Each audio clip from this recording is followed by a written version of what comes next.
Welcome to the We Win Injury Law podcast, everybody. I'm Tyler Todd, your host, sitting here with my co-host Jaren, the Snow Canyon Man, Sandberg. Good afternoon. Good morning, Tyler.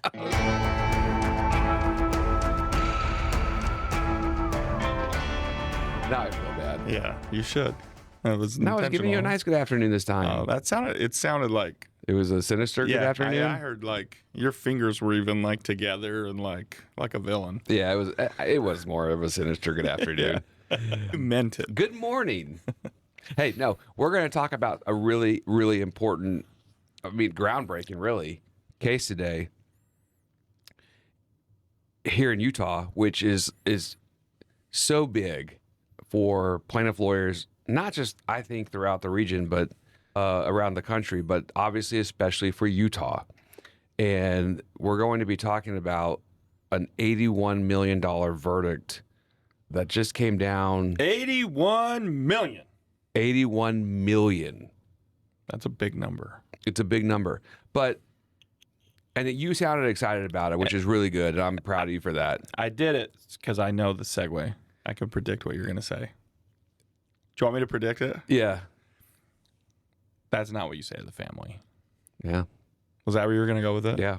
Because not. Because this, and we're going to get into it, but it's an $81 million verdict. And this is why it's a big deal, because in Utah, it's the largest verdict ever for a plaintiff for an injury case ever.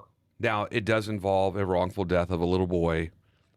And so this is where, and before we kind of get into what happened, the details and the facts, and because it's super interesting, at least in our world, it's a super interesting case.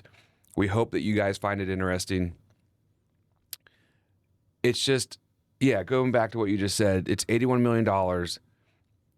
Is it enough? And maybe as you guys are listening, I want you guys to be thinking about that. Is it enough? Is it too much?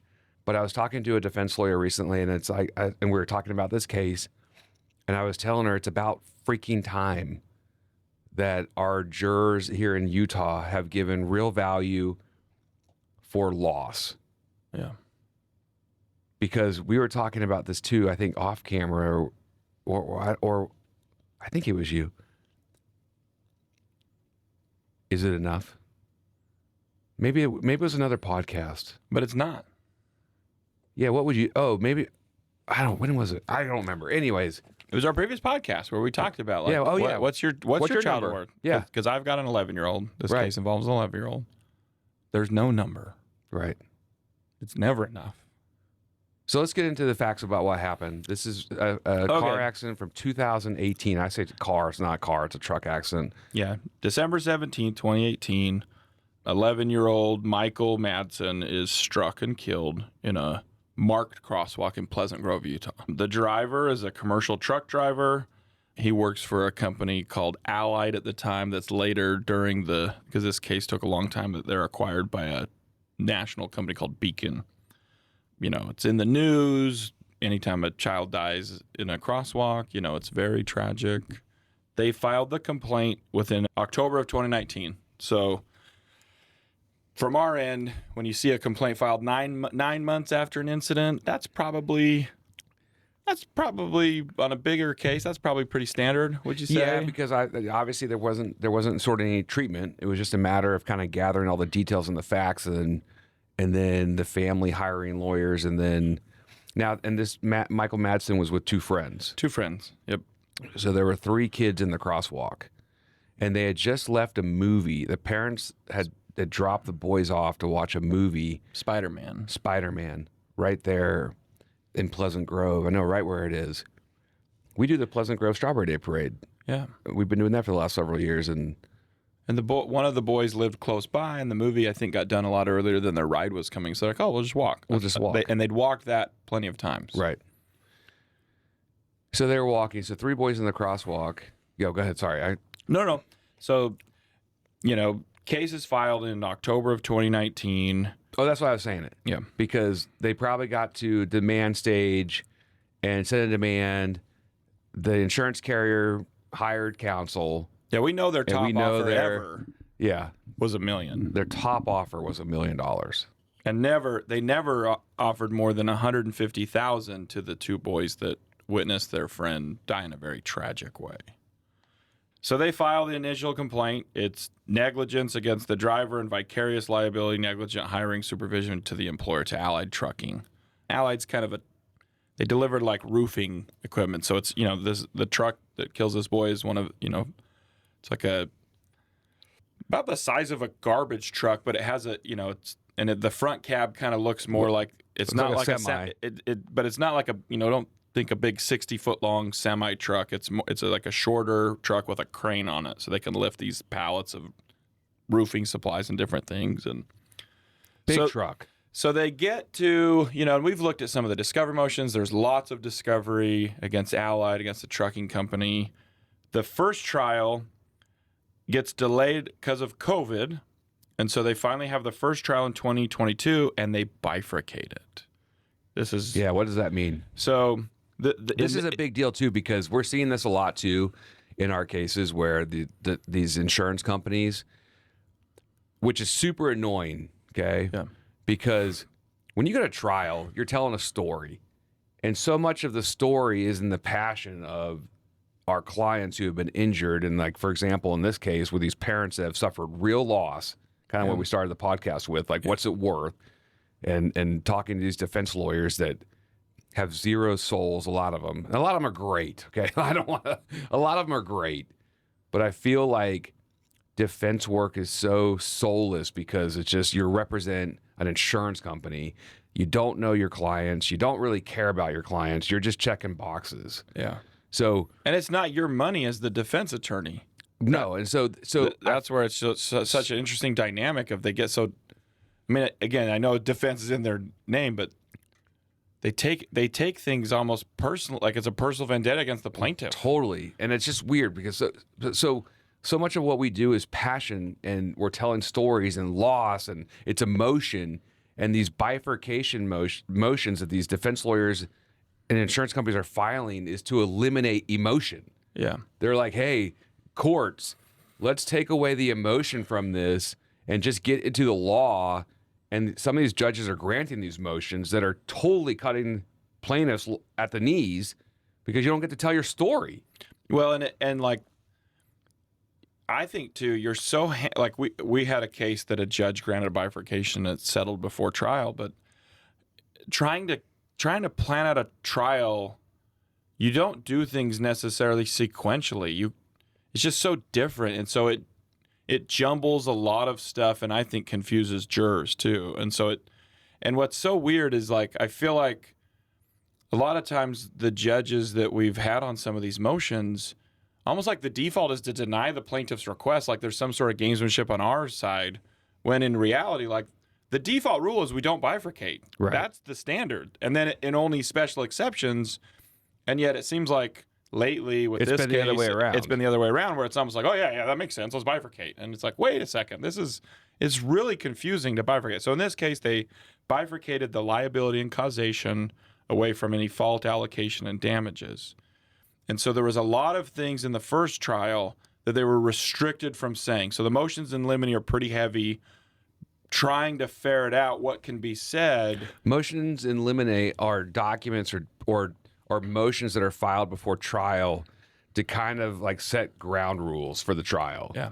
And so a lot of motions are filed by both sides to say, hey, you can't say this, or you can't do this, or you can't present this.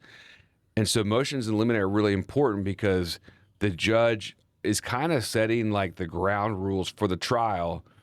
And depending on what motions are filed or, denied or granted, it really can like, yeah, so not only is this case already the lawyers at trial. Yeah, so not is it already hampered because they bifurcate it, which is very confusing because the jury's the whole time is going to be like, well, so what happened? So right. Like, what's the end result here? But then they don't even get to like all of the questions that they really want to answer.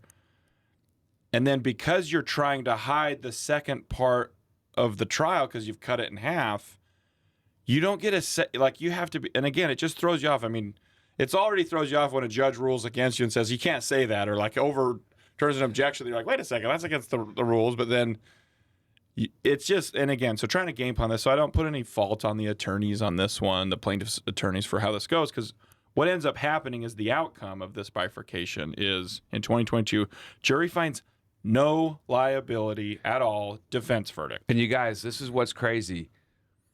These 3 boys were legally in the crosswalk. Yeah, crosswalk had been lit for over 5 seconds before they go The little in. man, like the little white, man or woman that says walk was lit. They were within and they the pushed the crosswalk button. They were waiting. So when it lit for them to cross, they were legally in the crosswalk. And this driver who lied to the police that he had stopped because the video shows otherwise, like he had not stopped, ran a red light and then went through. So an illegal turn, and then struck the first boy, killing him. Yeah. And fortunately, the other 2 weren't. They were, kind of a few feet behind him. Yeah. They're all kind of running, acting like what an 11-year-old does. They're excited. They just come out of a fun movie, and they're, running through the, they kind of had run up to the intersection and pushed the button. They're excited. They're heading across the street like an 11-year-old would. Right. And a jogger would. I mean, that was one of the things that came out in the trial was the defense attorney or the plaintiff's lawyer was asking their expert. Yeah, the lawyer Sean Claggett from Vegas, who's a phenomenal lawyer, and we've met him several times and have his cell phone, and just he's a great guy and a great lawyer. Very giving with his time. His example was so if a jogger were to go up and kind of be running in place, like how many times have we seen that where the jogger's kind of jogging in place, pushing the button, and then waiting to then go, jogs across the crosswalk. That's legal. Yeah, that's illegal. And that's what this 11-year-old boy was doing. So for this first case, for the first trial, for this jury to find that the defendant, meaning the driver, had no fault was what I think was crazy. Was a result of the bifurcation, exactly, and how this was pegged. And they basically the defense's theory on the first trial was kind of like bad things happen, but no one's at fault sometimes. That was their whole push. Was like kind of like shit happens. Right. But it's not our client's fault that shit happens. And that was, and again, this weird bifurcation thing really hampered the jury. So they file what's called they ask for it live, which is called a motion for a judgment as a matter of law to, hey, take away this judgment. The judge denied it verbally, but then said, well, file the motion. You can brief it. And so then they did file a motion filed the actual motion for a judgment as a matter of law, and the judge granted it. To set aside the verdict. Because it was arguably so egregious and so wrong. Yeah, you couldn't find because the driver had not stopped, which is a failure to yield. He couldn't have no fault. The judge said he had to have some fault. And the jury found him not to be at fault at all. Not to be at fault at all. And so the judge said, no, the law says he has to have some fault because he failed to yield. He didn't stop. And so the judge took it away. Both sides then appeal. So he grants this, motion for a judgment as a matter of law. The judge says there is negligence. Which, thank goodness he did that, because and then conditionally grants a new trial, knowing that both sides are going to appeal. So then, again, the judge just concludes no reasonable jury could find that the driver was not negligent. So defense verdict is sent aside, which we love as plaintiffs' lawyers and justice for the kids and everyone, and I can't imagine the intervening time between the parents being told their kid's at fault, no fault by this driver who is a real asshole, and waiting, and and these plaintiffs' lawyers telling them like, look, we filed these motions, we don't know what the judge is going to do, and then have the judge grant it. At least that was some temporary relief. This wasn't like it just went up on appeals, because we know appeals take a long time, that they were waiting. So at least they knew they had the but then it still goes to appeal. So interlocutory appeals, what it's called, defense petitions for permission to appeal the judgment as a motion as a matter of law. Judge grants it because he already did a conditional new trial. Court of Appeals accepts it, but then affirms the trial court. Says, hey, the judge was right. The judge was right. Verdict set aside. And the key holding was the evidence, the video, visibility, the walk signal was compelling for a finding of negligence. And the court relies on, I guess they put in their brief that a driver must see what there is to be seen. That was the quote from the appeal that I kind of liked. And so then after they affirm it, liability is technically no longer a jury question, which is kind of interesting because it still is. Because you could still say, well, yeah, he's liable, but it's, juries do weird things still. So it's not like you've won. It's just at least for that first of the 4-part steps that we deal with in every case. And normal people don't know this. It's like, oh, you got in a car accident. Like, shouldn't it just be you paid for all my medical bills and damages? It's like, and we train our new staff on this. Like, Tyler gets up and we whiteboard it even for new staff members. No, you have to prove 4 things in every negligence case. Well, and we've over the last couple of years, our MO now is to make sure we depose the at-fault drivers to pin down any issues regarding liability, because inevitably, even if the driver's like, it's my fault, sorry, and the insurance companies indicate to you, we've accepted 100% liability, when we file suit because they're not offering a fair compensation, then they backtrack. Yeah.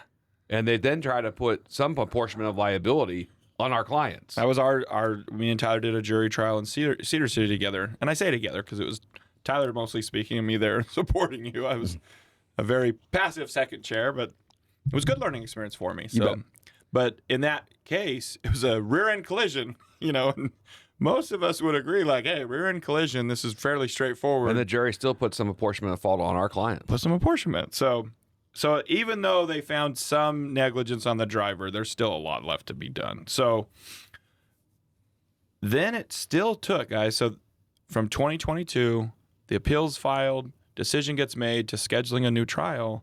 That trial didn't happen until 2026 in March of this year. A few weeks ago. Last month. And in that case, like I said, at the first, you mentioned the first of the podcast, the jury returned an $81 million verdict. And, me and you have been watching this trial, and, we kind of talked about this a little bit on the last podcast, but, when I say the driver was an asshole, he might be a nice person. I don't know. But his conduct, from what we were at least able to see from the trial and what the jury saw, I don't think you could come to any other conclusion that he didn't give a damn about safety. The demeanor, right? His approach, his attitude towards the trial, towards the family, and his depositions. I mean, on the stand, the things. I mean, and this is something that what Sean Claggett did so brilliantly was really expose like his almost like nonchalant attitude towards like safety. Well, and this is what was so interesting. So that at least I found is like everyone has that like cousin that you like that like says the wrong things. It's kind of a jackass, but you're like, we love him because he's family, whatever. And in this case, that's exactly what they did, but with a 4-ton vehicle. Is brother-in-law hires his brother-in-law who's had his license revoked, is a terrible driver. It's been, I think he wrote voided in another state, lies on his applications, in safety meetings is never paying attention. I mean, me and Tyler have been saying. The plaintiff lawyer, Sean, pointed out that on a safety, like where they're talking about failure, like yielding, actually, which is exactly what happened in this case. He wrote, like, I like turtles. Yeah. He wrote it multiple times. I like turtles. In his safety manual. And so, again, it was like one of those things where it was like, look, we all might have that relative or that buddy from high school that's kind of a goof off, but you love him anyways.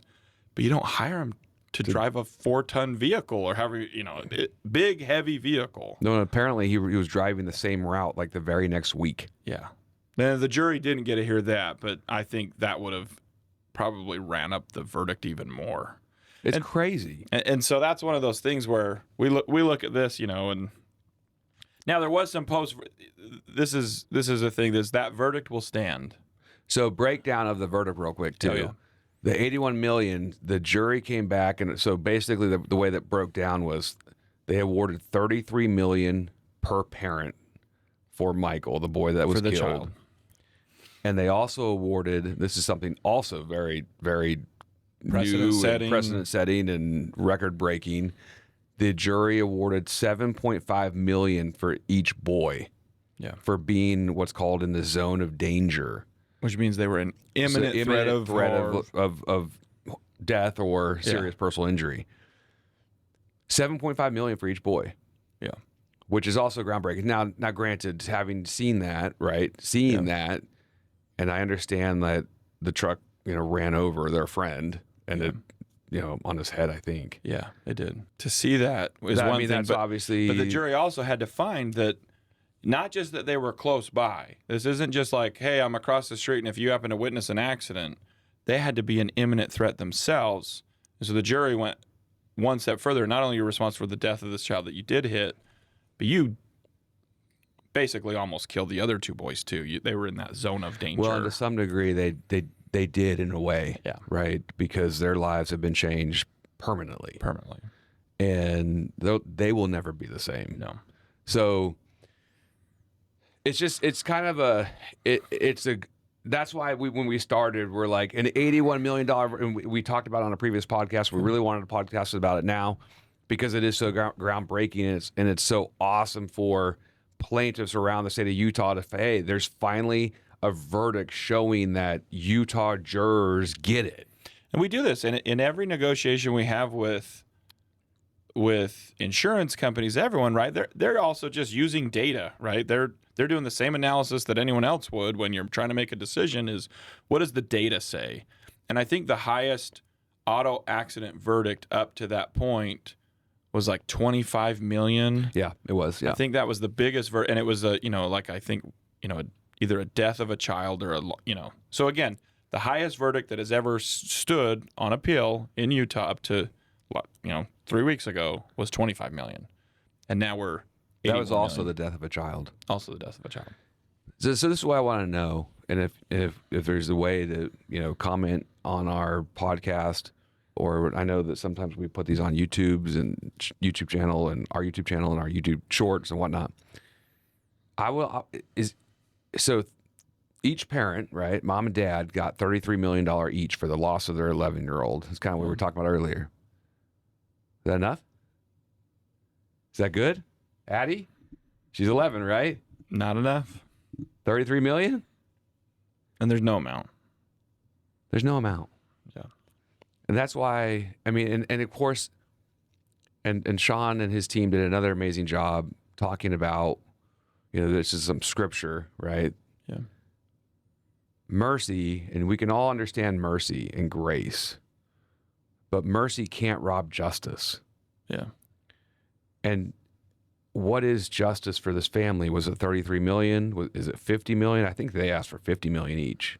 Yeah, I think Sean said, I think it's 50, but it could be 25. He kind of gave him a range. He didn't ask for a specific number, right, which he mentioned was kind of new. He normally asks for a specific number just to give the jury a specific number. But he said between 25 and 50 for each parent.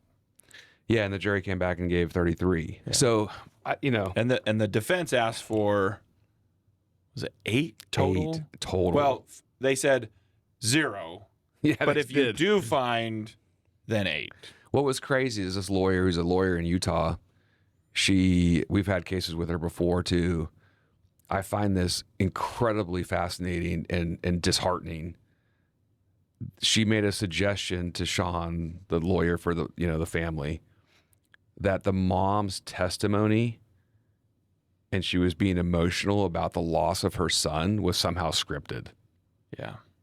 That to me is like so ridiculously disheartening. Well, and it came that would actually come out of her mouth, and I know her. Yeah. Well, which is not surprising, knowing her, to be honest. Unfortunately, in all of your interactions with defense attorneys, how many defense attorneys do you think you've interacted with over the last 20-year career? 300, 400, 500? I don't know, lots. How many have ever told you to F off to your face? Only one. Only one. And that was her. And so when Sean said she's a despicable person and a terrible human being, it was at least a little satisfying that, hey, maybe it wasn't just me, but the other people are seeing this too. And the context is so similar to a case we had where you were asking a driver who had killed a 14-year-old boy what she was framing as, why are you asking my driver tough questions? I mean, that just shows you who she is. Well, and the facts of our case were a little different, and liability was a little bit obviously more in question. But yeah, I mean, we're talking with human lives and human beings and real loss, and that's why we're talking about this in this podcast, because when we advocate for our clients and we're fighting for our clients and we're pushing back, I mean, again, it's like, how did they only offer $1 million? Yeah. And so and granted, yes, there's different sides of the story, and you have to get into liability and who's at fault, and if we're not at fault, are we responsible for paying anything if we're not at fault? But the facts here, I think, were so egregious and so obviously like these boys did nothing wrong to take the positions that they were taking, and then to take those even positions at trial to like, oh, your mom's testimony was scripted is insane. It's insane. Well, and it's just like, and one of the things Sean mentioned, I think it was Sean, but had said maybe it was Nick Rowley on their podcast too, and we listen to other podcasts. So shout out if they ever want to come on our podcast. Yeah, right.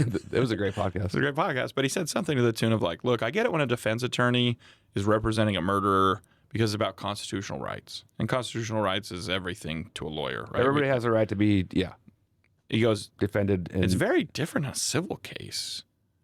And he goes, and they're like, we've dealt with some of the best defense attorneys in the country that aren't that way. Yeah. And he goes, it was very telling of that she would blame this, that the mother's tears were somehow scripted. Like, and I'm like, and manufactured. Hey, what, he rubbed hot sauce on her hand before she went up on it blows my mind that you would allege that. I get it if it's you put the classic movie example of like you put a collar on your client showing up to court or put him in a sling, right? That's the ambulance chaser that they try to show on the movies.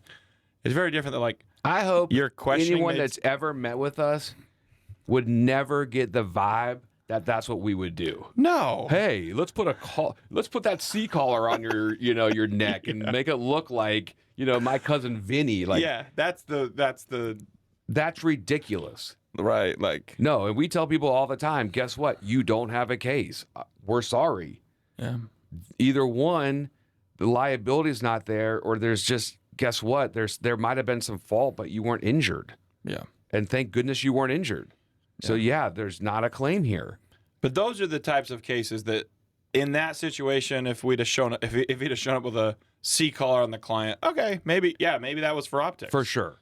But in this situation, that you would try to say that a mother who lost her 11-year-old son, and especially after having sat through trial of this, again, this driver was terrible, a terrible driver. And again, the evidence that never came to a stop, would then say mother's tears are scripted. Yeah, that's wild. That just blows my mind. So, we throw it out there to you guys. $33 million, is that enough for each parent? Would you do it? Would you lose your child for $33 million each? No. No, and so that's where it's hard because mercy, yes, there's got to be mercy, but there's what's the justice, and mercy cannot rob justice.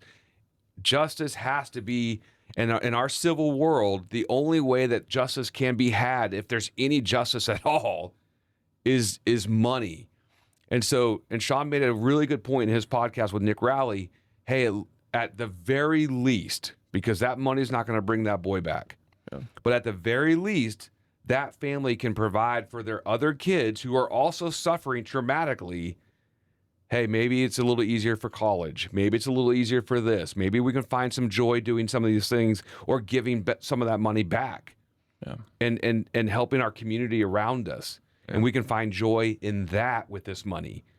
So that's like when we talk about, on our radio show here in this podcast to potential jurors, hey, when we ask for money, and because that's justice to our clients, at the very least, there's a way to be able to like, hey, we can do good from this loss. Yeah. So do I think $33 million was enough? Thank goodness they did it, but it's not enough. Yeah. And congratulations to that team for the good lawyering and legal work they did to get $81 million verdict. I would think that they probably feel it's not enough. I think they were surprised by the amount of the verdict because just Utah has never done that. So as lawyers and in the legal world, there's precedent, which, I get it, but it also sucks.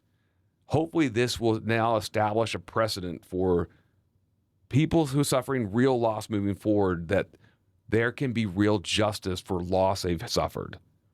And in the future, hey, let's give more, because We can't ever replace a loss or the loss of a limb or functionality because of an injury, whatever it might be.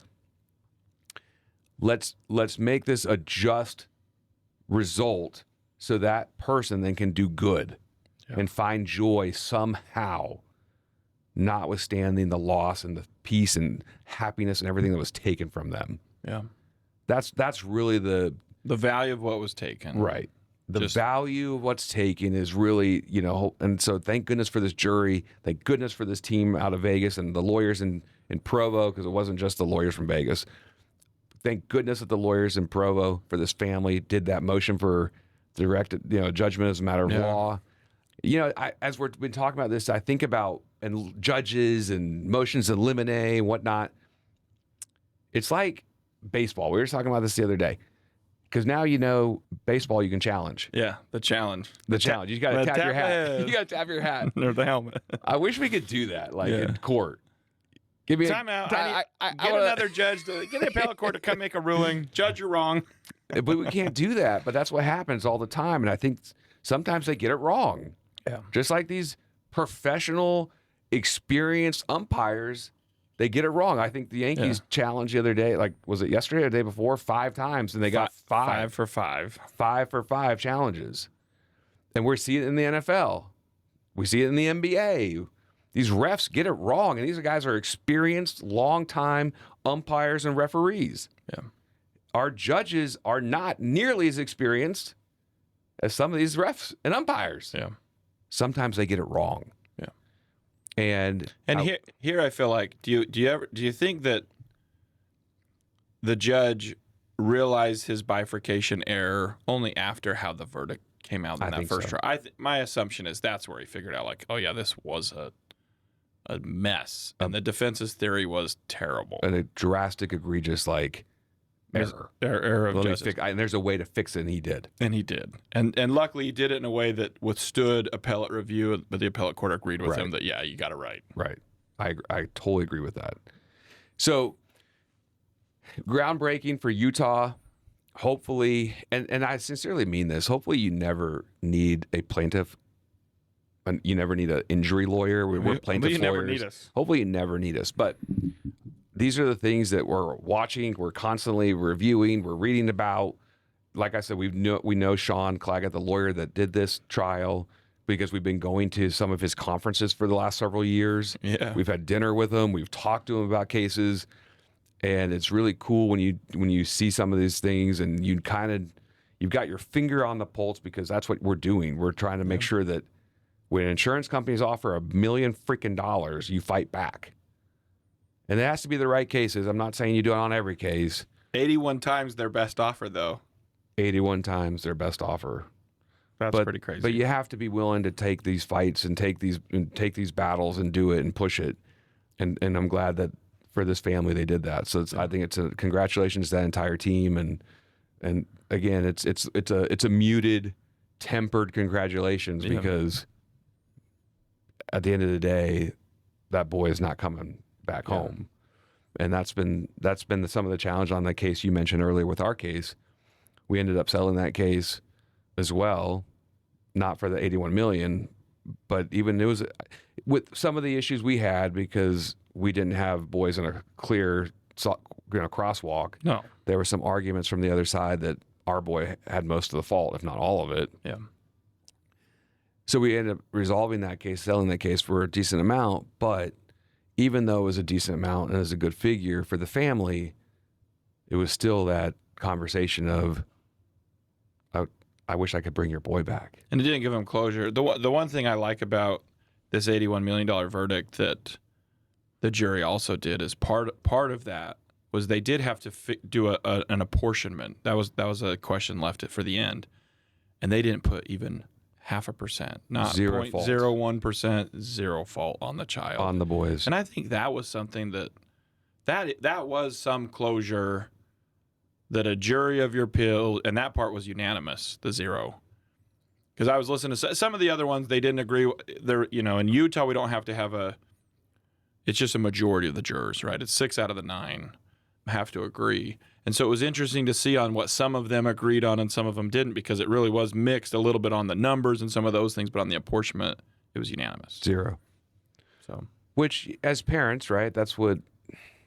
That was at least, again, the money is a different thing that we've already said. It's not going to do it. But don't you think? Yeah, no, I mean, yeah, I agree. I mean, I think that's. Because that would have been, even on the case that we did, and there were some issues with our case, if a jury would have found him 0% at fault, I almost think that's probably more closure than any amount of money. Well, it was nice to hear that. One of our concerns was putting the parents through that, one, but two, to hear that your kid was the one that was at fault is like devastating. Yeah, because you think that anyways. I mean, anytime we've had a case with involving any kids, you're gonna feel responsible as a parent. Right. Could I've, I'm sure every parent, hopefully listening to this and think, since even watching this, we watched the video. I've talked to my kids about crosswalks because, we live where there's a lot of big trucks that go by. Anywhere you kind of live, you deal with that. And so I've talked to my kids about crosswalk safety because you think about that. But to find that 0% fault for the children was, I think, good closure. Good closure for that family. Good closure. So let's leave it at this. I would say have that conversation with your kids. Talk about, and we don't say it enough, like look both ways. We hear that. We've heard that. But look both ways. Do those little steps. Look both ways. Be smart. Be safe. Talk to your kids about wearing helmets when they're riding their bikes or their e-scooters or whatever it might be. As parents, we wish we could just bubble wrap our children, right? Yeah. But that's impossible. But in the event there's a catastrophic loss or an injury or some degree of permanent injury, hopefully now, and especially in Utah, there's some precedent now to say, hey, there's real value, there's real justice for loss that's been taken, and that's the point of this whole podcast today. Is if you guys are ever called to be on a jury, just know that's why we're asking. So congratulations to that team again. It's that congratulations is muted and tempered, but hopefully you never need us. But if there's ever questions for, do I have a case, or what does that look like, or what, my family member suffered this, whatever it might be, the consults are always free. You can find us at wewininjurylaw.com, or you can call us 877-WE-WIN, the number 4U, we win for you, the letter U, and we'd love to talk to you. So how do we get out of this? How do we end this? It's kind of a heavy. It's a heavy podcast. But anyways, you guys like, subscribe, share, and until next time, you guys leave early, slow down, and smile.